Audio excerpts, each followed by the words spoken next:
Mono ma Migori bangi kale ibiro bedo kiduoko bende ibiro bedo ka dhi e studio kaunti ma Kisumo bende bende winja ne na patch don kotenre gi mano man mi badhi otime nduoko an mokwongo an victim anyalo wacho ni nitiere chien kata min oda noyudo ajali ka min oda noyudo ajali to naonge jok managone gi simu mondo dhi okony ja oda osiptal kidonje mar county referral hospital ma Migori kapok iwacho gimoro amora gimikwongo timo en $200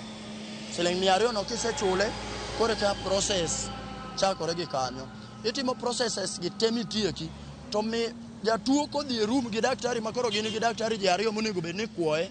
to daktari koni ni tiendi ni anyalo mana kuoyo kimiya $1,000 kionge $1,000 to dhi oko aluongo ng'ama chielo. Imagine yudo accident isetimo all the requirements to udong gi daktari e room achiel mondo mi okonyi koro kanyi neno ni koro mane nyasachi mar ariyo to koni ni an ma ok anyal mulo ka $1,000 onge koro iyudo ka bedo matek chuno japiny ni onge kaka ang' no tim ang' no manyi $1,000 no makata dhi mana ole loan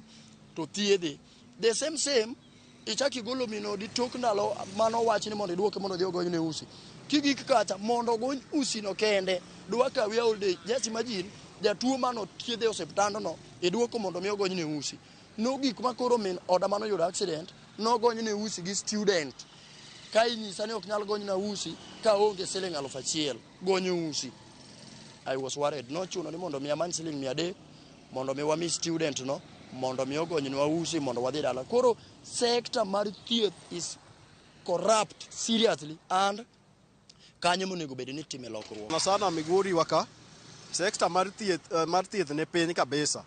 nikech iyudo ka kidhi osiptal dakteche samoro yudo ka onge osiptal yath onge osiptal koro ok wang'e ni tang'o matimore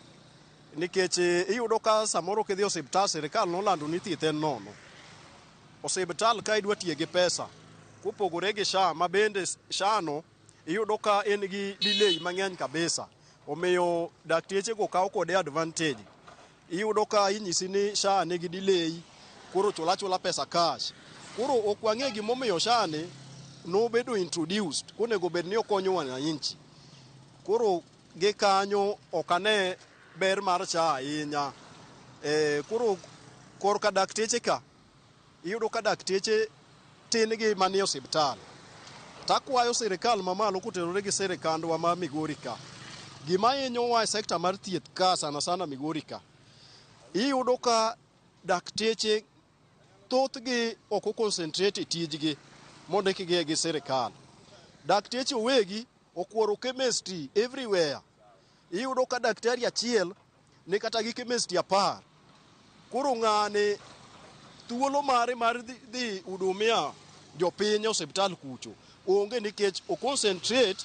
e gige ne moyawo ka danga wach ni saa gi kelonwa mane madanga wach ni gikele yo moro madangi mopogore gi NHIF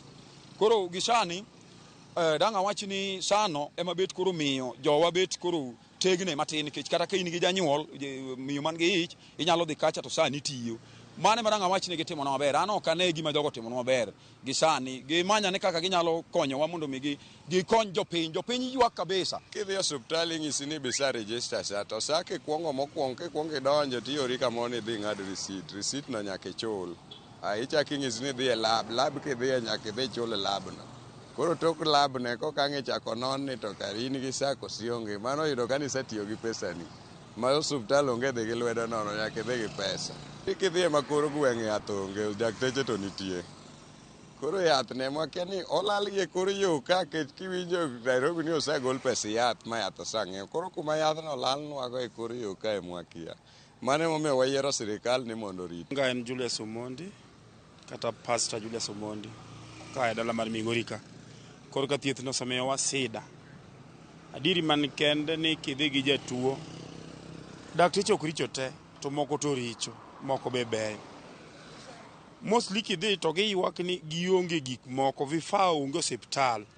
even kata gloves mag lwedo mag irwako e lwedgi onge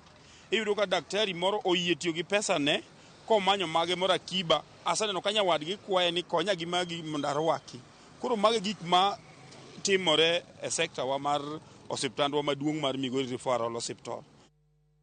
Caleb mago gin moko kuom jodak e kaunti ma Migori maloso kotende kod wach mano mar thieth. Akeni siyo makamago di wach yango kapok amere konga.